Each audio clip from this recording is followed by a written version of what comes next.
Hello again. This time is AC theory. We're just going to carry on from the series and parallel circuit analysis really, and just add some reactive components. So these are inductors and capacitors, and we're just going to have a look at how that affects our circuit analysis. I'm not going to go into what inductors and capacitors are on this video. This is more about the equations, but you just have to know that inductors are kind of a storage of current, if you like, and capacitors are a storage of potential difference, like a mini battery, but not quite. Another video. So I've got a couple of circuits here. Let me stand this side. This is the first one we're going to solve. So this is a series circuit because there's only one place for our current to go. That's kind of the definition of a series circuit, really. A parallel circuit is where there's more than one route for the current. But in this case, we've only got one place for it to go, around here. And this kind of describes, say, a motor maybe. You've got an inductor, which is just a coil of wire. And the resistor would represent the cable leading to it. And then this would be our neutral, perhaps. So in this case, our total resistance is already done. It's just 10 ohms. That's where that story ends, really. But we're going to carry on and see how we calculate the opposition to the current flow through the inductor, because it's not the same as resistance. It's got its own equation in itself. And this is down to the way it works.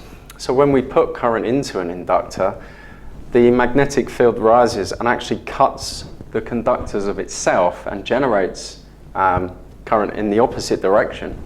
So it's like an opposition to current, hence why it's measured in ohms. So we need to calculate, all of that effect. The other thing to know is that the voltages in here are 90 degrees out of phase to the voltages in here. Again, probably another video actually, but an inductor delays the current flow. So if this was the voltage, our current would actually start a little bit behind it. And it's actually 90 degrees out on a pure inductive circuit, which doesn't quite exist. There's always some resistance, but maybe a third video. Anyway, let's focus on the equations, just so you can get this pattern kind of sorted in your head. And it is similar to the series and parallel in the sense of the things that we're trying to work out. But let's just get into it. So to work out our inductive reactance, this is our equation. So 2 times pi, which is 3.14, and it goes on and on, times the frequency, which in this case is 50 hertz, times L, which stands for inductance. And in this case, the inductance of this inductor is 0.2 henries. So inductance is measured in henries. So to calculate our X out, it's just 2 times pi times 50 hertz, and I'll put that in just so you can see it, times 0.2 henries. So what's that going to be? About 60 something maybe.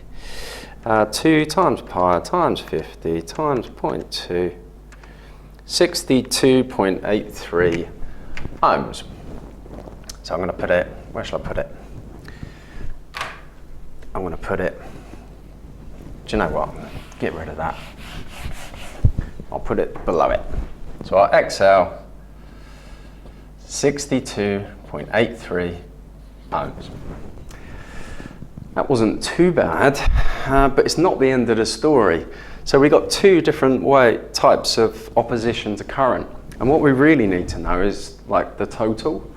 But like I said, it's not a case of simply adding them up because they're 90 degrees away from each other, out of phase from each other. So here we introduce impedance, which has the symbol Z. So you'll see that your external impedance, ZE, your total system impedance, ZS.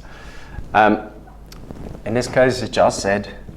And the way we calculate that is using Pythagoras' theory, because like I said, this is the impedance triangle right here. The resistive part and the reactive part is 90 degrees out of phase. So to get our resultant, we need Pythagoras. So you can look this up, but I promise it's true. Resistance squared plus your reactive part squared will give you impedance. Easy. In this case, let's just plug the numbers in. We've got the square root of our resistor, which was 10 ohms, 10 squared, plus our reactive part, which in this case is just inductive reactance. We don't have any other reactive components. So we just put in our E.A.L or inductive reactance. So plus 62.83 squared. Punch that in the calculator and we get 63.62 ohms. So not a lot more than the inductive reactance part, but it is a difference nonetheless. So our Z is equal to 63.62 ohms. So that's our total opposition to current. Now we can actually calculate the total current in our circuit, which we'll need to prove the voltages across each component in a bit. But first, I need a bit more space, so I'm going to redraw this in a minute as well. Okay, so let's work out the current in the circuit. So we'll call this IT, like we did with a series and parallel.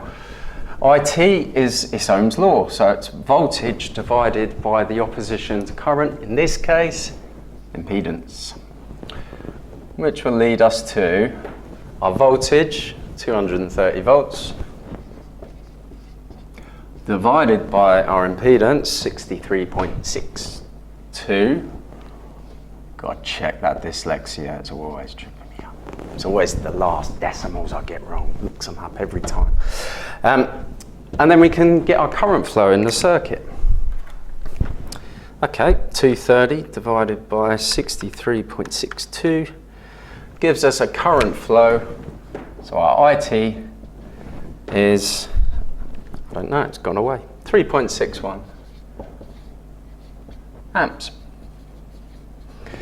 Okay, so like we did in series resistance, to work out the voltages across these, we needed the total current, multiplied it by the thing that we were interested in.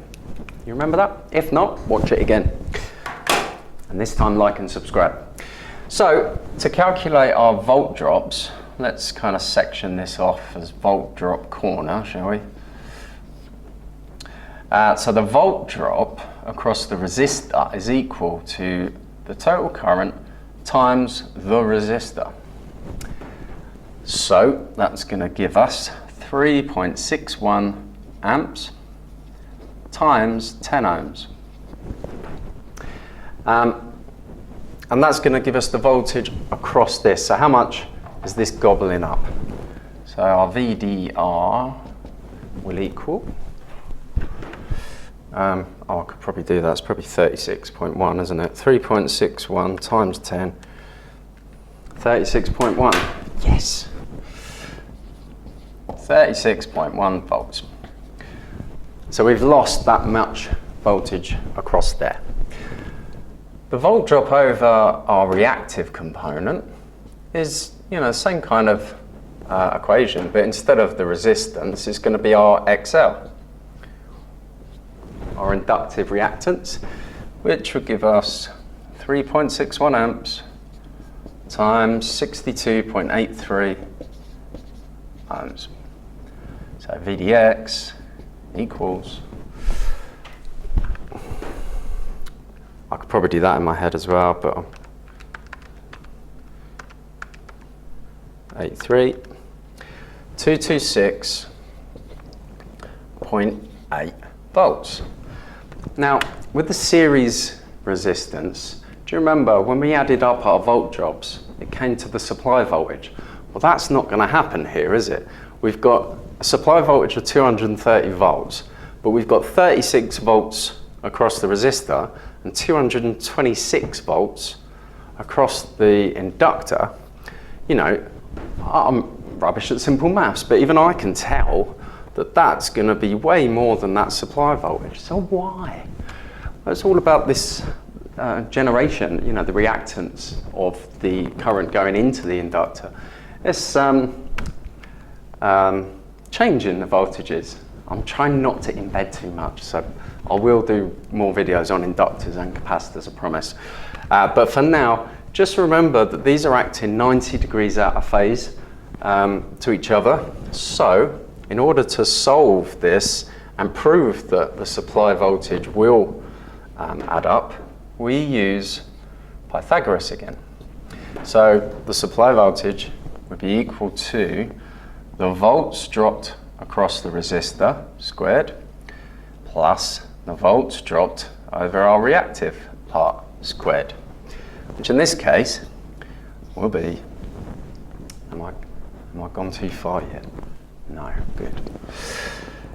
We got 36.1 squared plus 226.8.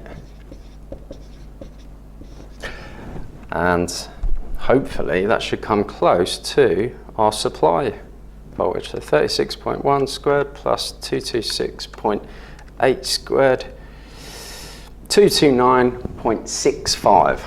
So VS 229.65, which is pretty close to 230. And you know, depending how good you are with your rounding up, it won't ever come exactly back because that's not quite possible, but you'll always get about that close. So what else do we need to know from this circuit? Well, when we have reactive components, like I say, they pull the current and the voltage out of phase. And that means that the power we get, and power is this part of that graph, it's where those two meet. And so if they're not over on top of each other, we're not going to get as much actual useful power from it. And so we need to know what's called the power factor. And that's this angle here, essentially. The more reactive parts we have in our circuit, the more reactive power they produce, and our kind of, it goes more and more like this. This is the power we actually want to use down here. This is the reactive power, which we call VAR, and this is volt amps. It's kind of the resultant again, if you like. So you can see that the more reactive power we have, the bigger this phase angle is going to be. And this is what we call the power factor. And we don't use the angle so much, we use the cosine of the angle. So it'll be a number between 0 and 1. And I'll show you how to do that. It's just trigonometry, actually. So power factor is equal to the resistance divided by the impedance. And if we go back to this triangle, we can see that actually that's cosine of the angle is equal to the adjacent over the hypotenuse. So it's just trig, but with new labels. In this case, our resistance was 10 ohms and our impedance was 63.62 ohms. So our power factor is 10 divided by 63.62, 0.15. Wow. So in the real world, that's just awful. It's just the most awful circuit you could ever get. The closer it gets to 1, the closer your voltage and your current are in sync. So obviously this would be terrible. And it would just produce no power, really. There'd be lots of stuff going on in the circuit, but nothing would actually turn, nothing would move. You would need to correct that. And that leads me on to the next diagram, the capacitor.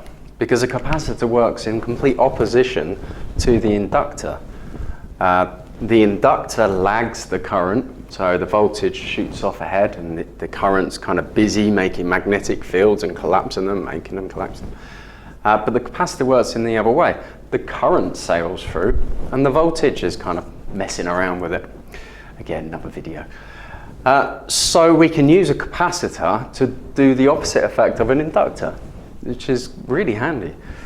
And great, isn't it? Like, how nice is nature to give us this complete opposite thing that we can use to correct our circuits and bring them back to, you know, what we'd call a resistive load, where everything's all in sync. So I'll just let you, you know, you can always pause this, so I don't need to keep all this, do I? Oh, incidentally, to work out the phase angle from this, it's going to be cosine to the -1 of your power factor, and then you can get an actual angle from this. So it will tell you what that angle would actually be. So cos to the -1, 0.16, it's going to be quite a, yeah. So it's 80 degrees. You know, it's quite a big angle, I'd say, that one. Okay, I'm just going to pause it there while I just clean the board. Right, so clean the board up, drawn a new circuit with exactly the same parameters, but this time we've got the symbol here, which is for a capacitor. And this is a 50 microfarad capacitor. So when we say micro, that means, you know, 0.00000, so 6 zeros. Quite small, but most capacitors are, you know, in that kind of range, really, in the microfarads. But when we put this into an equation, we're going to have to convert that into farads, because we always want, you know, the correct unit. So the E.A.L is the same inductor as before. We've got the same frequency, so we're going to have the same E.A.L, 62.83 ohms. Now XC is a little bit different, the way we calculate it. So I've said they kind of work in opposites, and so it's no surprise that the equation is an inverted equation. So 1 over 2 pi, and they look very similar up until this point, times the frequency times the capacitance, which is measured in farads.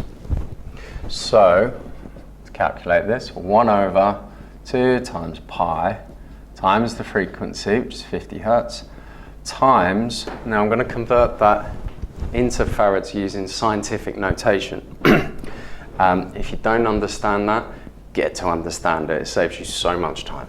So all I've got to do is type in 50 times 10 to the -6. And that deals with all of those zeros before it and turns it into farads. Cool. So 1 over 2 pi times 50 times brackets 50 times 10 to the -6, close.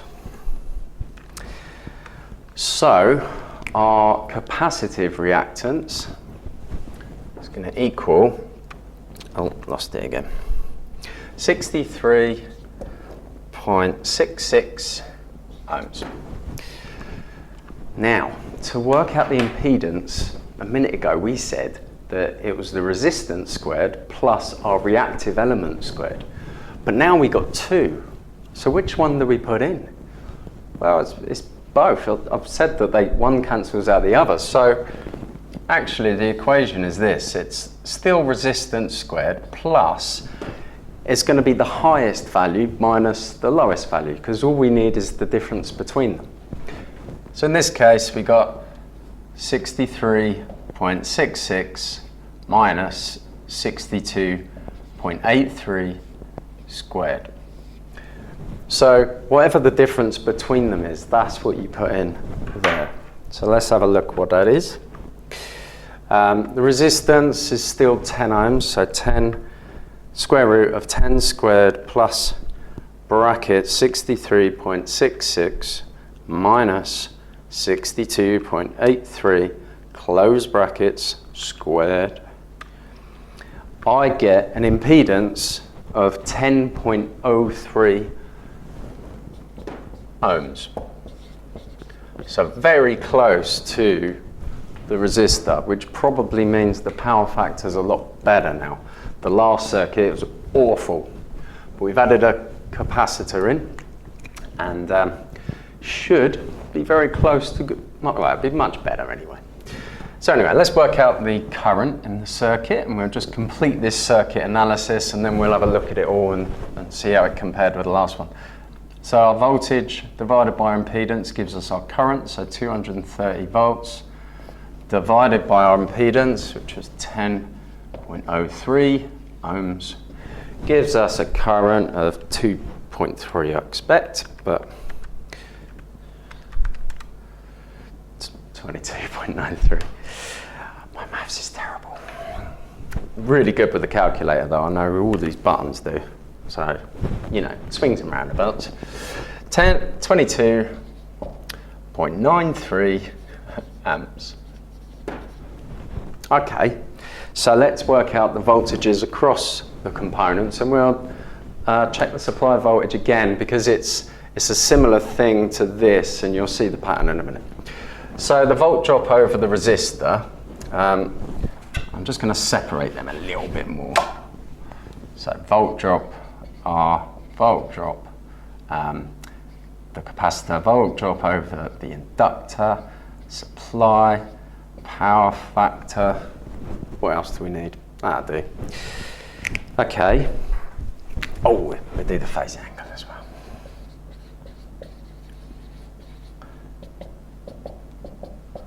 Right. So the volt drop over the resistor is just the current times the thing in question, which in this case is the resistor of 10 ohms. So 22.93 times 10, 229.3.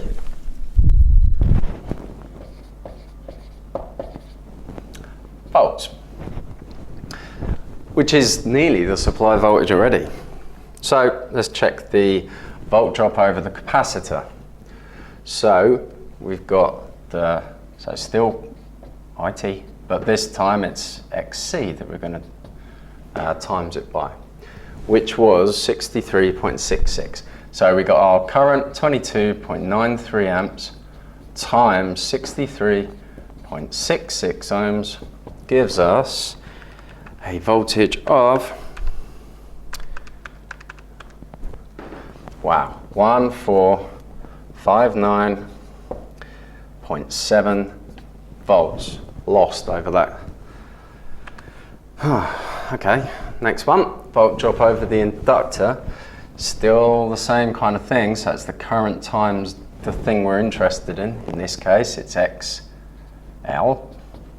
22.93 amps, times our XL, which was 62.83 amps.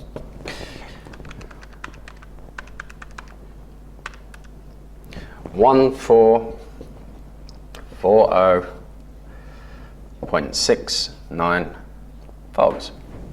So, you know, not too far away from each other. And what I'm hoping is, you know, they're cancelling each other out. That's the idea of this thing. But there's only one way to find out, and that's to kind of prove it. And like what we did here, we found the difference between them. We're going to do the same thing with this supply voltage equation. So we know the volt drop over the resistor, that just stays the same. So we got 229.3 squared plus, we're just going to do the same thing as we did here, the highest minus the lowest. So the highest out of these two is the volts lost over the capacitor, so 1459.7 minus 1440.69, close the brackets and square it, and let's see what we get. Hopefully, if I've done this right, minus 1440.69, close the bracket, square, and I get 230.08 volts. Tickety boo. Right, power factor next then. So the equation's just the same, resistance over impedance. Now the resistance hasn't changed, so I'm just going to bring that down here. So 10 ohms divided by our impedance, which was 10.03. So remember, the closer to 1, the better. And we're getting 0.997 now. Much better. And as I said, the closer to 1, it's, you know, the voltage and current are in unison. They're delivering, you know, lots of power very efficiently. Let's just check that phase angle. So cos to the -1 of our power factor, 4.43 degrees. So, you know, if we're going to draw this as a triangle now, you know, we're looking at something like this, aren't we? As opposed to before, which was, you know, something like that. So all this reactive power here that's not really doing much for the thing we want to power. So there's a lot more current floating around in the circuit, which means bigger cables, overheating switchgear sometimes. It's not good. But now we've kind of got it down to here, and ideally what we want is, you know, align the voltage and current completely in phase with each other. That would be fantastic. This is kicking off phasor diagrams. That's probably going to be the next video. So capacitors correct inductance. Inductive reactance, sorry. There we go. I think that'll do for now. Yeah, should help my students, bless them. Okay, see you next time. Don't forget the old buttons. Thank you.